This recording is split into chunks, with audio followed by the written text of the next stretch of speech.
Let's face it, the internet is so vast and it's so massive that we have no idea where our data is going at any given moment. And while there might be some tangible, let's say, benefits where our data tries to come back to us in the form of targeted ads, the unfortunate reality is that there are things out there that might use our data for more nefarious purposes.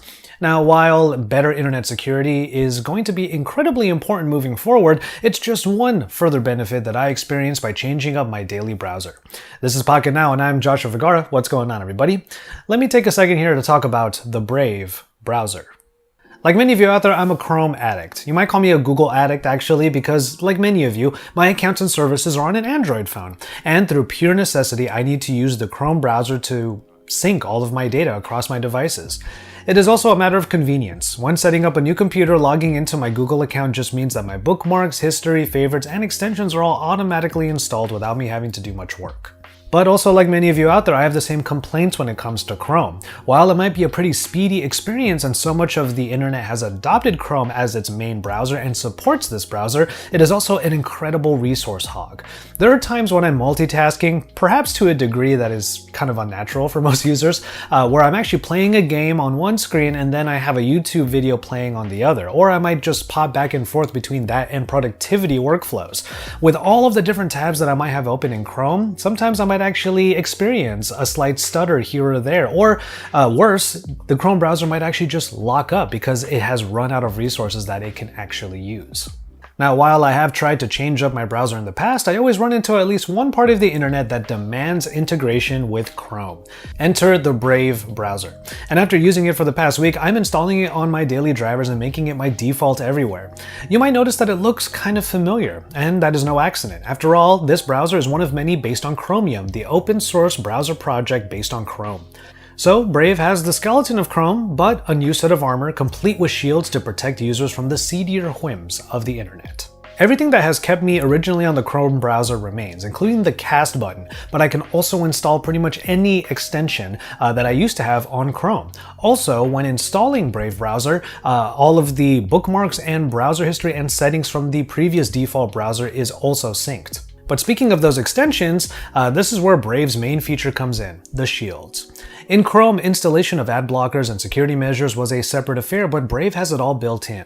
The shields not only block unwanted ads and prevent the annoying autoplay found on various websites, but it also keeps back all of the trackers trying to sink their claws into your data. It wasn't until I used the Brave browser on the daily for like the last week that I realized how many attempts were being made on my data on the daily. I've been able to surf the web the same as I always have, and according to the browser, it still blocked tens of thousands of ads and hundreds of trackers. Apropos of me to have my little avatar in the corner be a ninja.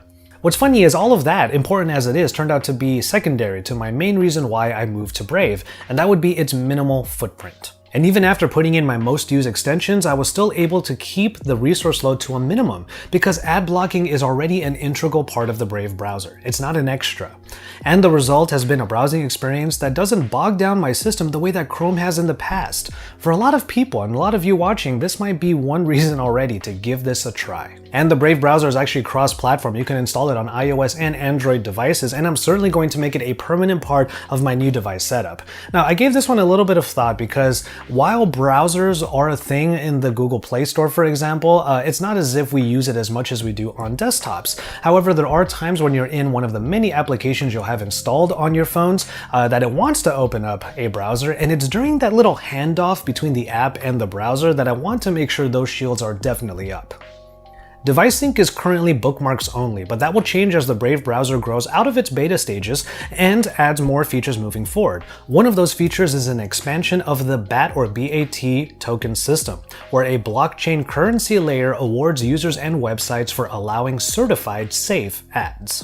Now, if you want to check it out for yourself, you can go into the links down below and try out a browser for yourself that treats you less like a product and lets you surf the internet faster than the speed of Chrome with less of the resource cost. But in any case, let's go ahead and just call it on this one. Thank you so much for watching, and you can get into the comment sections down below. Let us know what browser you're currently using, and if you choose to try out the Brave browser, let us know what your experience has been as well. Don't forget to subscribe to Pocketnow if you haven't already. Drop some likes on these videos. Like I said, get into the comments and look forward to our next video.